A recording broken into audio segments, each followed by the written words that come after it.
नमस्कार दोस्तों, स्वागत है आपका आपके अपने YouTube channel RBSC online classes में। अपन बात कर रहे थे आपके विज्ञान के 18वें पाठ यानी भारतीय वैज्ञानिक जीवन परिचय एवं उनकी उपलब्धियों के बारे में, जिसमें अपने पिछले वीडियो में अपन 4 वैज्ञानिकों के बारे में पढ़ चुके थे। आज अपन बचे हुए 4 वैज्ञानिकों के बारे में पढ़ेंगे। तो देखते हैं आज के जो हमारे सबसे पहले वैज्ञानिक हैं उनका जो नाम है प्रफुल्ल राय। डॉक्टर प्रफुल्ल राय चंद है, प्रफुल्ल चंद राय हैं। बहुत महत्वपूर्ण है, इसको अच्छी तरह देखो। इस तरह से पॉइंट बना के आप याद रखेंगे। इन पॉइंटों को आप वापस से बड़े पैराग्राफ में चेंज कर सकते हैं और इसमें वो सारे इंपॉर्टेंट पॉइंट आ जाते हैं। अगर मान लो इसमें छोटा प्रश्न भी बनता है जैसे मिलान करने वाला, या फिर एक नंबर वाले 4 प्रश्न देखें क्योंकि ये चैप्टर 4 नंबर के आएंगे, तो इस तरह से आपसे प्रश्न पूछे तो आप इसको आसानी से कर पाए। तो देखते हैं सबसे पहले जो प्रफुल्ल राय चंद है उनका जन्म 2 अगस्त 1861 को बंगाल में हुआ था। 2 अगस्त 1861 को कहां पर हुआ था? बंगाल में। ध्यान से सुनते रहना, इसको आप अच्छी तरह सुनेंगे ना, एक एक पॉइंट को ध्यान से सुनेंगे तो बिल्कुल आपको ये सारी जो बातें हैं वो याद रह जाएगी। दूसरा देखो, इनके बाद में इनकी जो पढ़ाई स्टार्टिंग में उनके गांव में ही हुई, ठीक है। सेकेंडरी हायर सेकेंडरी स्कूल में उसने क्या किया, सेंट्रल स्कूल में उनको पढ़ाई करने के बाद में उन्होंने एडिनबरा विश्वविद्यालय में दाखिला लिया। यानी इन्होंने एक एग्जाम दिया था स्कॉलरशिप का, वहां पर एग्जाम में इनका सिलेक्शन होने के बाद में एडिनबरा जो यूके की एक यूनिवर्सिटी है, बहुत फेमस यूनिवर्सिटी, वहां पर इनका दाखिला हो गया। मतलब वहां पर इनको पास हो गए, वहां एडमिशन के लिए वहां पर इनका एडमिशन हो गया।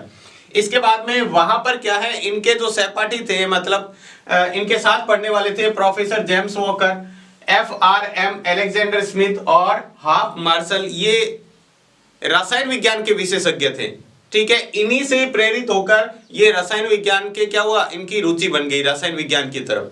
यानी ये रसायन विज्ञान के साइंटिस्ट थे। इसके बाद में वहां से पढ़ाई करने के बाद में वापस भारत आए और भारत में वापस आने के बाद में उन्होंने प्रेसिडेंसी कॉलेज में असिस्टेंट प्रोफेसर नियुक्त किया गया। असिस्टेंट प्रोफेसर मतलब हेड, एक कह सकते हैं हेड ऑफ द डिपार्टमेंट से नीचे की पोस्ट होती है, उस डिपार्टमेंट का हेड होता है, उसके अंडर में ही ये काम करते हैं। लेकिन इनके जो इनसे कम पढ़े लिखे थे, जो अंग्रेज थे, तब भारत आजाद तो नहीं हुआ था, जब ये इनसे कम पढ़े लिखे जो अंग्रेज थे वो क्या होते थे, इनसे ऊपर पोस्ट होते थे और उनकी सैलरी भी इनसे काफी ज्यादा होती थी। तो ये उनसे नाखुश होकर जो हेड ऑफ द डिपार्टमेंट है, उन्होंने कॉलेज के जो मेन जो प्रिंसिपल थे उनसे क्या किया, जाकर ये शिकायत की। तो शिकायत करने उनको इनका सॉल्यूशन करने की बजाय उन्होंने एक विशेष बात कही थी।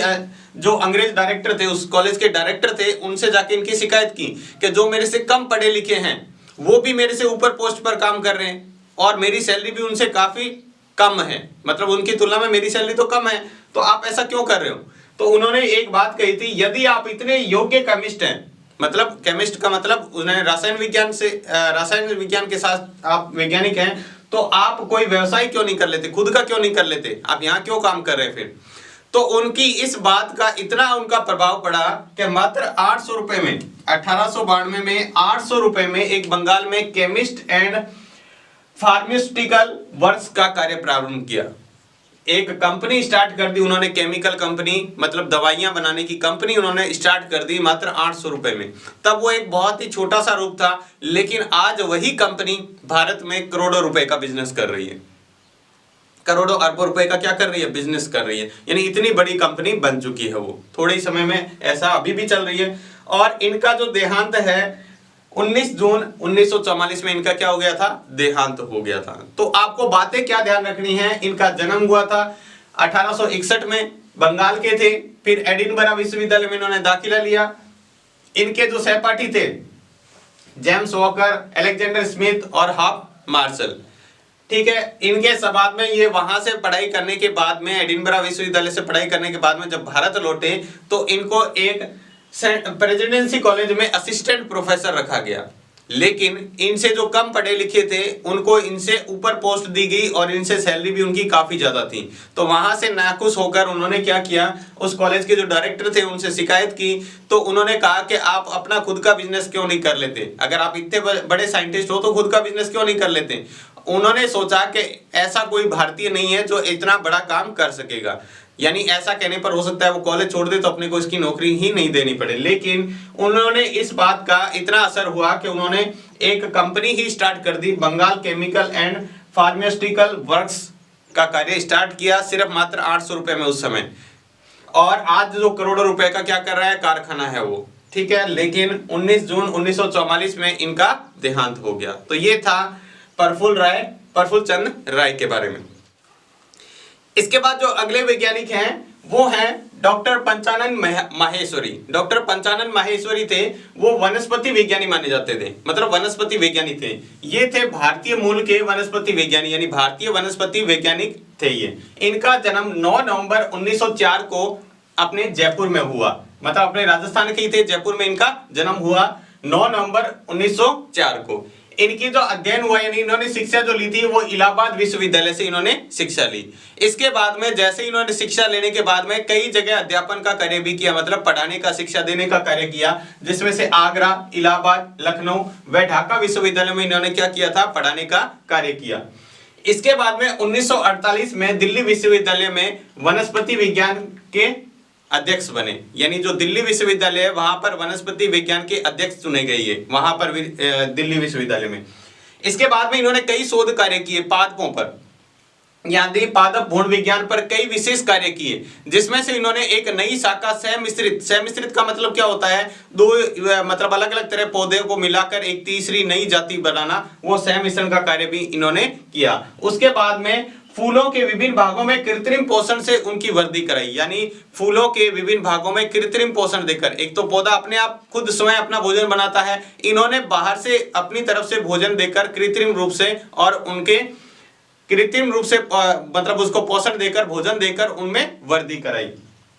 इसके बाद में इनके अधीन शोध कार्य, मतलब इनके अंडर में 60 से अधिक छात्रों ने शोध कार्य किया, मतलब जो पीएचडी करते हैं, पीएचडी आपने नाम सुना होगा, वो करते हैं, वो 60 से अधिक छात्रों ने, वो सिर्फ भारतीय ही नहीं, अमेरिका के भी थे, अर्जेंटीना के भी थे और ऑस्ट्रेलिया के भी छात्र थे। भारत के तो थे ही थे, इसमें से अमेरिका, अर्जेंटीना और ऑस्ट्रेलिया के भी कुछ छात्र थे जिन्होंने इनके अंडर में क्या किया था, शोध कार्य किए।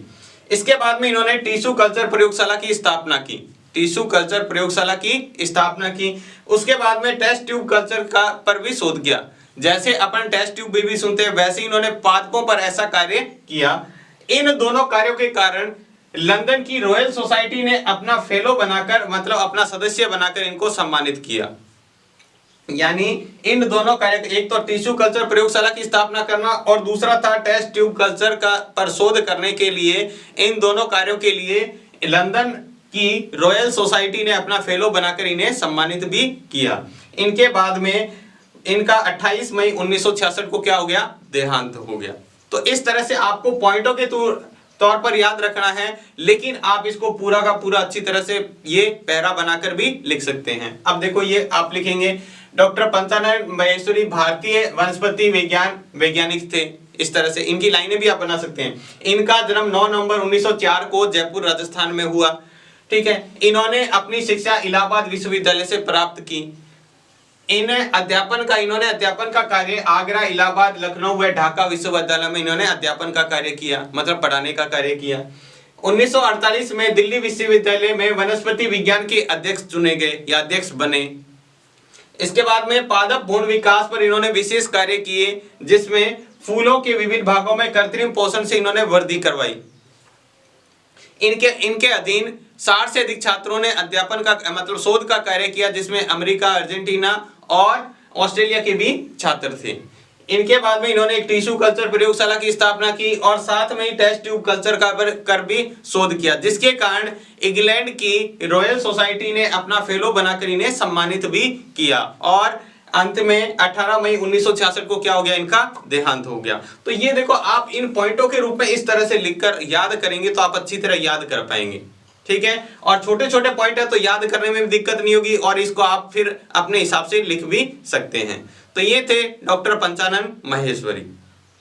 इसके बाद में अगले वैज्ञानिक के बारे में पढ़ते हैं, वो है डॉक्टर सलीम अली। डॉक्टर सलीम अली एक पक्षी वैज्ञानिक थे, ठीक है। तो देखो, इनका जन्म 12 नवंबर 1896 को बॉम्बे में हुआ। बॉम्बे यानी मुंबई को पहले बॉम्बे के नाम से जाना जाता था, यानी 12 नवंबर 1896 को हुआ। भारतीय पक्षी विज्ञानी और प्राकृतिकवादी थे, यानी प्रकृतिवादी थे, यानी प्रकृति से इनको बहुत ज्यादा लगाव था, प्रकृतिवादी थे। इनको भारतीय बर्डमैन के नाम से भी जाना जाता है। इसके ऊपर प्रश्न आ चुका है, भारतीय बर्डमैन किसे कहा जाता है? तो डॉक्टर सलीम अली को बर्डमैन, भारतीय बर्डमैन भी कहा जाता है। 1976 में पद्म विभूषण से सम्मानित किया गया इन्हें। 1976 में इनको क्या है, भारत का दूसरा बड़ा सबसे सर्वोच्च सम्मान होता है पद्म विभूषण, उससे इनको सम्मानित किया गया। फिर इनको क्या हुआ, इनको मतलब पक्षियों से काफी लगाव था, ठीक है। एक छोटी सी इनके जीवन में घटना भी हुई थी, एक गोरैया की, असामान्य रंग की गोरैया थी। जब ये छोटे ही थे तब इन्होंने क्या किया था, खेल खेल में एक जो बच्चों की छोटी बंदूक होती है उससे उस गोरैया का शिकार किया था, और वो एक असामान्य रंग की थी और विशेष अलग ही प्रकार की थी। तो इन्होंने उस लोगों को जाकर उसको बताया, तब से इनको पक्षियों से ज्यादा लगाव हो गया और उस घटना से ये काफी प्रभावित हुए और ये पक्षी विशेषज्ञ बने। इसके बाद में इन्होंने भरतपुर में पक्षी अभ्यारण्य का भी निर्माण करवाया। जो भरतपुर केवलादेव राष्ट्रीय नेशनल पार्क है, केवलादेव राष्ट्रीय उद्यान है, उनका निर्माण भी इन्होंने ही कराया, जो अपने भरतपुर के अंदर है, ठीक है। इनका निर्माण करवाया और साथ में ही वहां पर क्या है, एक बांध निर्माण हो रहा था, बांध के निर्माण को रुकवाया। बांध निर्माण क्या करवाया था, वहां पर रुकवाया था। इन्होंने काफी प्रयास करने के बाद में वहां पर उनके पास में एक बांध निर्माण हो रहा था जिसको इन्होंने रुकवाया। अगर वहां पर बांध निर्माण होता है और बाद में किसी प्रकार का कोई मान लो घटना हो जाती है तो वहां पर जो आसपास का जो नेशनल पार्क था वो सारा खत्म होने के चांसेस थे, यानी उसके जो जीव जंतु थे वो सारे क्या हो सकते थे, नष्ट हो सकते थे।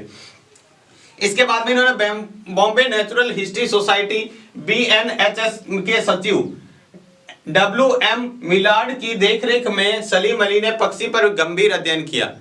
इनके बाद में इन्होंने पक्षी पर बहुत ही विशेष अध्ययन किया WM मिलार्ड के अध्यक्षता में, मतलब इनकी देखरेख में इन्होंने कई पक्षियों पर बहुत ही अच्छी तरह से अध्ययन किया। इनकी आत्मकथा the fall of A sparrow में अली ने पतली गर्दन वाली गोरैया को अपने जीवन का परिवर्तन क्षण माना है। यानी जो मैंने एक छोटी सी घटना बताई थी, उसी जो पतली गर्दन वाली एक विशेष गोरैया थी, वो घटना को इन्होंने अपने जीवन का परिवर्तन क्षण माना है। यानी उसके बाद में इनका क्या हुआ, माइंड परिवर्तित हो गया और उसके बाद में ये पक्षी वैज्ञानिक बने। द प्रिंस ऑफ वेल्स संग्रहालय में 350 रुपए वेतन पर व्याख्याता नियुक्त हुए। इनके पास कोई विशेष बड़ी डिग्री नहीं थी, इसलिए यहाँ पर इस जो कॉलेज के अंदर, इस संग्रहालय के अंदर मात्र 350 रुपए वेतन पर इनको रखा गया व्याख्याता के रूप में। फिर वहीं पर उन्होंने क्या किया, साथ में पढ़ाई का और आगे जारी रखा और PhD की उपाधि भी प्राप्त की, डॉक्टरेट भी वहां से, मतलब वहां उस अध्यापन का कार्य करते हुए इन्होंने डॉक्टर की उपाधि ली। उसके बाद में इनका निधन 1981 में हुआ, ठीक है। और 1990 में इनके सम्मान के लिए Salim Ali centre for ornithology and natural history SACON Coimbatore में इसका निर्माण किया गया। मतलब एक ऐसा पार्क जैसा बनाया गया है, ठीक है, संग्रहालय बनाया गया है जो इनके मतलब सम्मान में बनाया गया है। तो इनके अंदर क्या बातें ध्यान रखनी है, एक तो सबसे इंपॉर्टेंट बात कि ये एक पक्षी वैज्ञानिक थे भारतीय, ठीक है। इनका जन्म 12 नवंबर 1986 को बॉम्बे में हुआ, ठीक है। पक्षी वैज्ञानिक और प्रकृतिवादी थे। इनको भारतीय बर्डमैन के नाम से भी जाना जाता है, ठीक है। इनको पद्म विभूषण से भी सम्मानित किया गया था।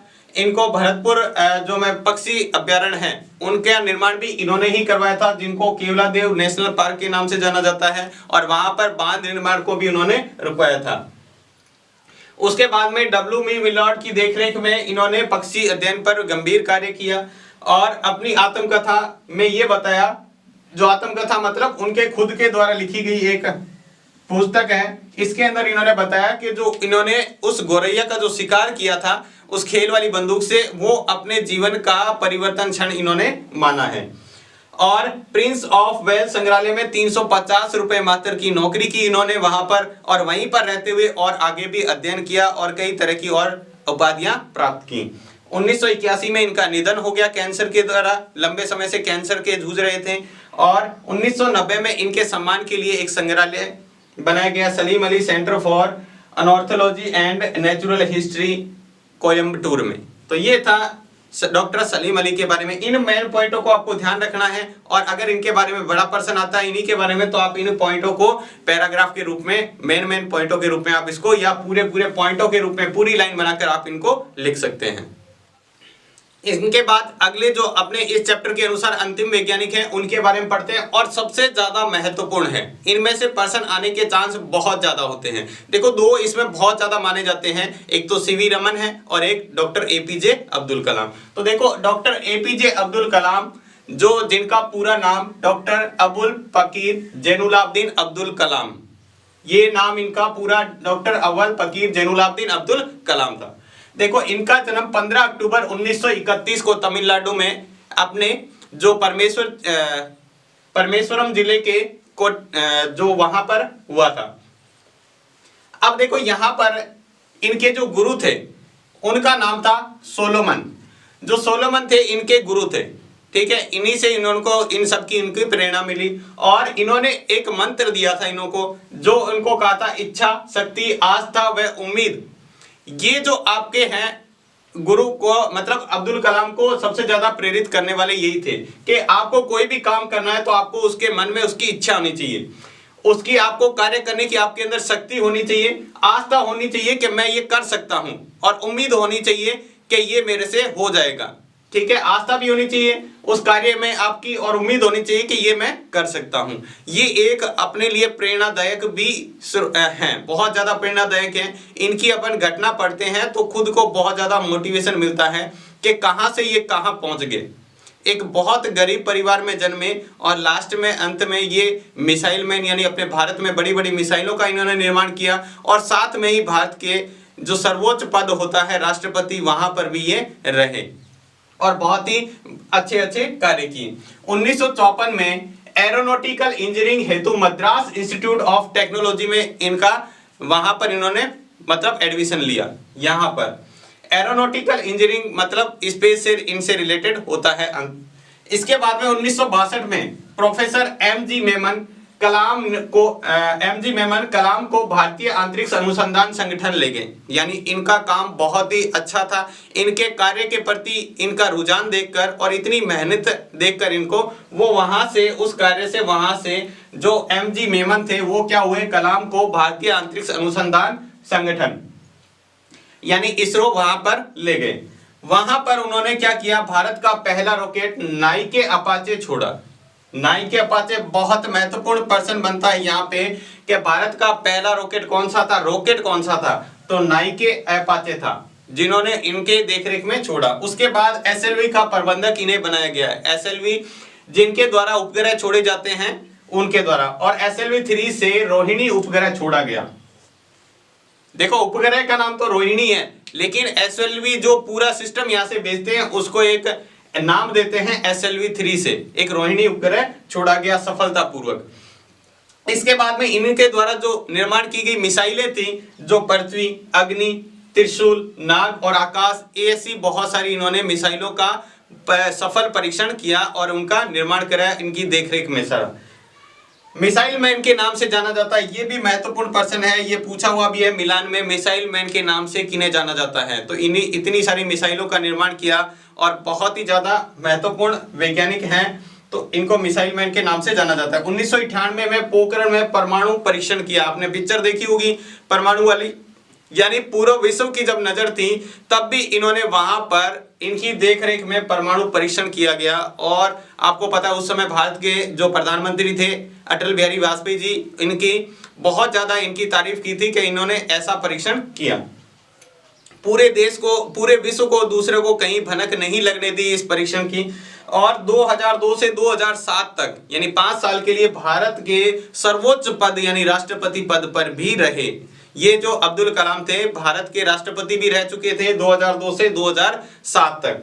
पद इनको कितनी मतलब पदक मिले हैं वो तो अनगिनत है, लेकिन भारत के जो महत्वपूर्ण पदक की बात करें तो 1981 में पद्म भूषण मिला इनको, फिर 1990 में इनको पद्म विभूषण मिला, जो दूसरा सबसे बड़ा सर्वोच्च सम्मान होता है भारत का। ये तीसरा सबसे बड़ा, ये दूसरा, और ये सबसे पहला बड़ा 1997 में इनको भारत रत्न से नवाजा गया, यानी भारत रत्न इनको मिला। भारत रत्न मिलना एक कोई छोटी मोटी बात नहीं, बहुत बड़ी बात होती है। अपना भारत का सबसे बड़ा सम्मान होता है भारत रत्न। और इनका निधन 27 जुलाई 2015 को, यानी कुछ ही साल पहले, एक IIM शिलांग जो यूनिवर्सिटी है वहां पर, एक कॉलेज है वहां पर ये भाषण दे रहे थे, उसी समय हृदय गति रुक जाने से यानी हार्ट अटैक आने से इनका देहांत हो गया, निधन हो गया इनका। तो इनकी जो घटनाएं देखते हैं तो जीवन में इन्होंने बहुत सारा संघर्ष किया, यहाँ तक कि अखबार बेचने का कार्य से लगाकर भारत के राष्ट्रपति पद तक पहुंचने की इनकी जो घटना है बहुत ही शानदार घटना है। अपने को बहुत ज्यादा इससे प्रेरणा मिलती है और इनके जो कार्य हैं उनके बारे में तो बात ही क्या करें, बिल्कुल ऐसे शानदार पूरे विश्व के लिए अपनी पहचान बनाने वाले ऐसे कार्य किए जिससे भारत की पूरे विश्व में पहचान बनती है।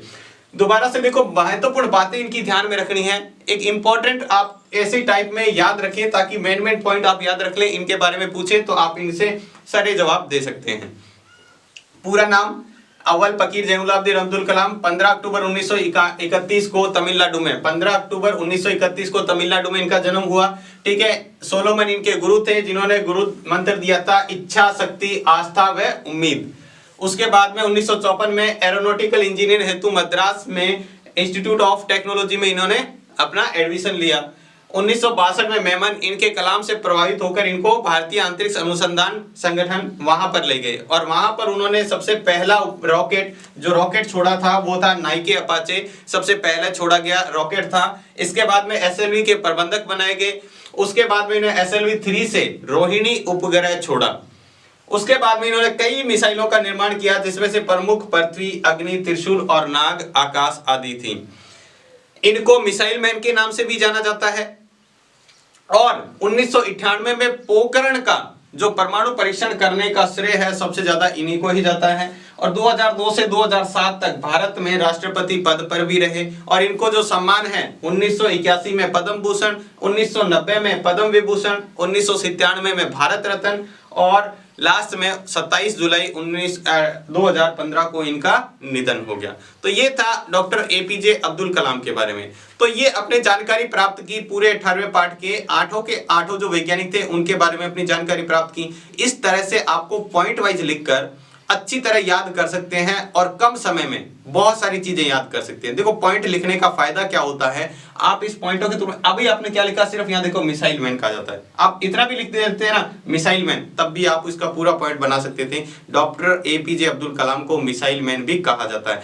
आपने याद तो इतना सा पॉइंट किया, अब आपको पूरी लाइन याद होगी। तो छोटे छोटे पॉइंट अब याद करने में भी समय कम लगता है और पूरा अपना पैराग्राफ बहुत ही शॉर्ट में याद हो जाता है और फिर अपन उसको चाहे जिस तरह से लिख सकते हैं। तो ये था आपका पूरा 18वां पार्ट। उम्मीद है आपको अच्छे से समझ में आ गया होगा। तो आज की क्लास में बस इतना ही। क्लास आपको कैसी लगी हमें कमेंट बॉक्स में लिखकर जरूर बताएं। तो आज की क्लास में बस इतना ही। धन्यवाद।